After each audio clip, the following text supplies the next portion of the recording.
नमस्ते सांग मैंने जय जगन्नाथ। आपण खरादिने आपण बगीचा को जदि रंगीन देखा चाहते तेज यही फूल गछटी को बगीचार लगातु जहाँ आपण को जून मास पर्यंत आपण बगीचार फूल फुटब। यार नाम हूँ कलांच। कलांच अति सहजरे ग्रो करें। यह देसी और हाइब्रिड दुई भेराइटर अच्छी।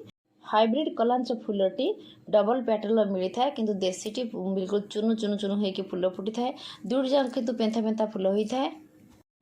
गोटे गछ लगाईदेले ए मेंचा मेंचा फूल होता है आ बहुत सुंदर देखा जाए। आ फूलटी आपणकर मसे पर्यंत फूल गोटे फूल फुटी मसे पर्यंत सेमती फूल रही है। से फूलटी झड़ुव तादेह आहरी नुआ फूल होती एमती फूल फुटी लगी था। आ गोटे गछ यदि आप लगईदेवे से आपणकर मेंचे गछ तादेह मूल नुआ कुआ बाहरिकी से ग्रो करें। आपण यहाँ पत्र और डालर लगाई पारे।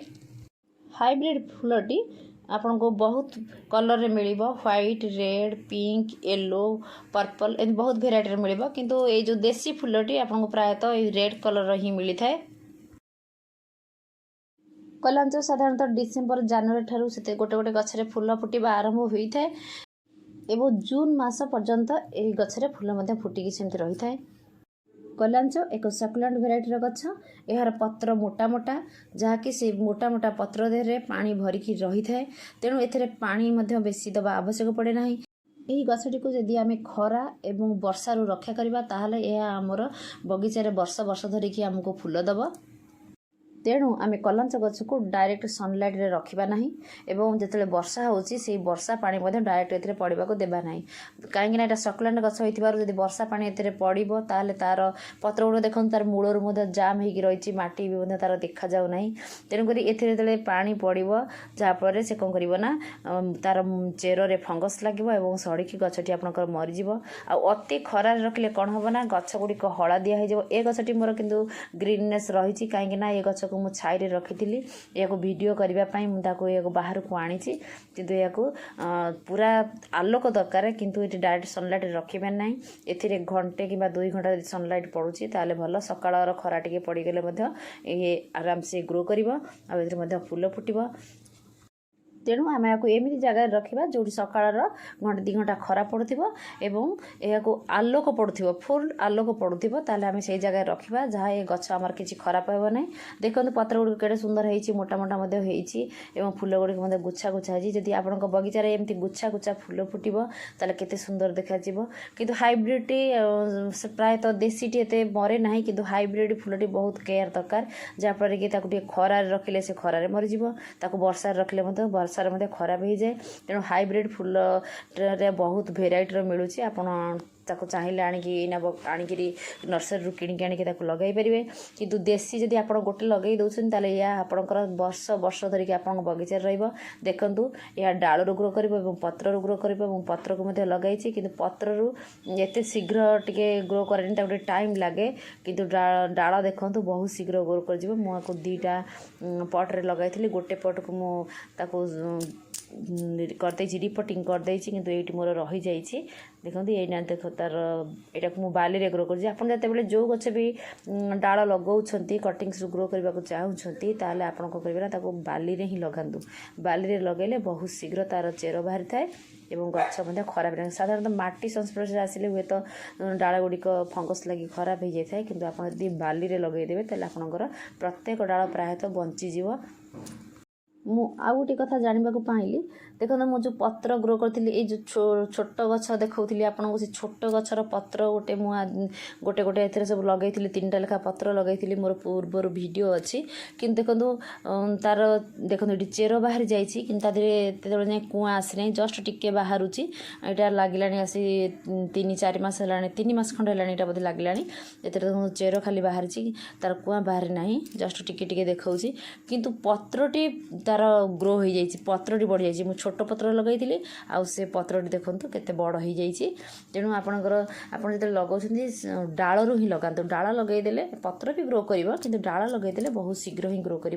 आपण पाखे जब ये गछ अच्छी तार जदि मूलर नुआ शाखा बाहर जाते से कटिंग को काटिकी आप लगातु आप बगीचार बहुत मात्रा गछ हो।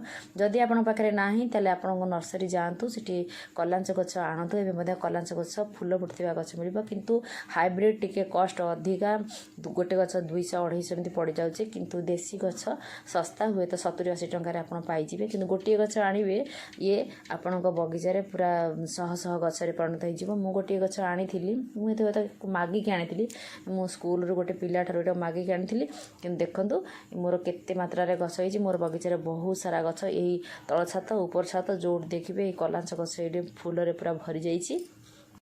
कलांच गछर चेर बहुत छोट छोट तेणुक एत बड़ साइजर पट भी दरकार नहीं आपड़ चाहिए 4 इंच रु 8 इंच 7 इंच 8 इंच पर्यंत पट्रे आप लगे पारे मु तो छोट छोट पट्रे लगाई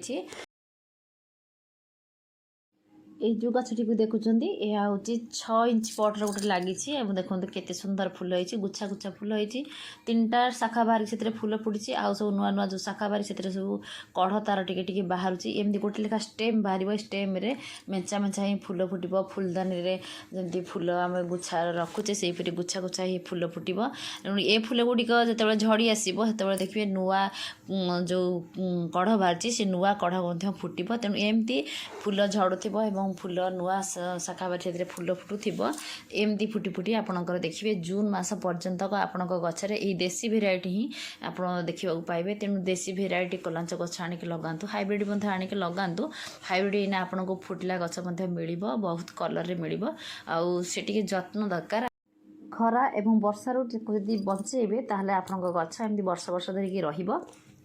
कलांच गछ बिल्कुल दरकार ड्रेनेज होथिबा माटी जमी पानी देले संगे संगे ड्रेनेज हो जाउथिबो तामाने आपण 50% यदि गार्डन सॉइल देबे से 50% आपण बाली मिसेबे आउ गोबर खत मिसेकी आपण गछ को लगांतु आउ आपण गछर चेर रे फंगस न लागबा पई माटी रे आपण हळदी मिसेबे और चाहिए मध्ये आपण गोलमरीच को भल भाबरे गुंड करी पाउडर करी मध्ये ताधरे मिसेकी आपण गछ को लगांतु देखिबे आपण गछ किछि खराब हेबो नाही आउ कलांच गचर जिते कम पानी देवे आपण गछ से ग्रो कर जो देखिए माटी आपंकर सुखी जाइए आप पानी देवे ना पानी देवे ना कहीं यह एक सर्कुलेंट गछ होइतिबारु एतिरे कम पानी आवश्यक हुए जदि बेसी पानी आपण देवे ताले आपण गछ निश्चित खराब हो गछ नष्ट हो मरीज तेणु आपड़ जदि एक सप्ताह थरटे पानी देवे ताहा मध्य आपण गछ किछि खराब हेबो नाही आपण माटी को चेक करी आपण पानी देवे।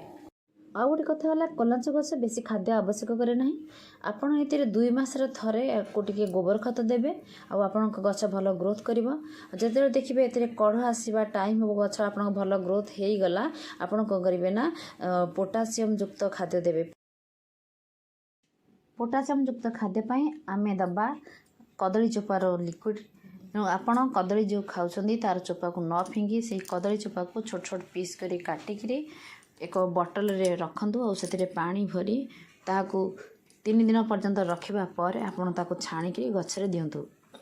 कदली चोपारे बहुत मात्रा रे पोटासियम भरपूर रही आउ से पोटासियम जे कि आमर गछर ग्रोथ बढ़िबा संगे संगे गछरे कढ़ आसी थाए एवं से बहुत मात्रा रे फूल मध्य फुटी थाए तेणु आपण कदली चोपा को न फोपाड़ी ताकू व्यवहार करंतु आउ गछरे दियंतु। यह हूँ एक बेस्ट लिक्विड खाद्य जहाँ आमर गछ बहुत उपकारी ये लिक्विड को डायरेक्ट गछ मूल न दे ताकू आम छाणिकी दबा कहीं जो चोपा गुड़िक रड़ी थी से चोपा गुड़िक माटीर संस्पर्श से आहरी सड़ जहाँफल चेर लगे सी कौन करना चेर को चेर में फंगस लगे आमर गछ मरीजार संभावना अच्छे तेणु जिते देवे ताकू छाणिकी देवे आउ जी परिमाण आप ने से आहरी 2 गुणा पानी मिक्स करके देवे।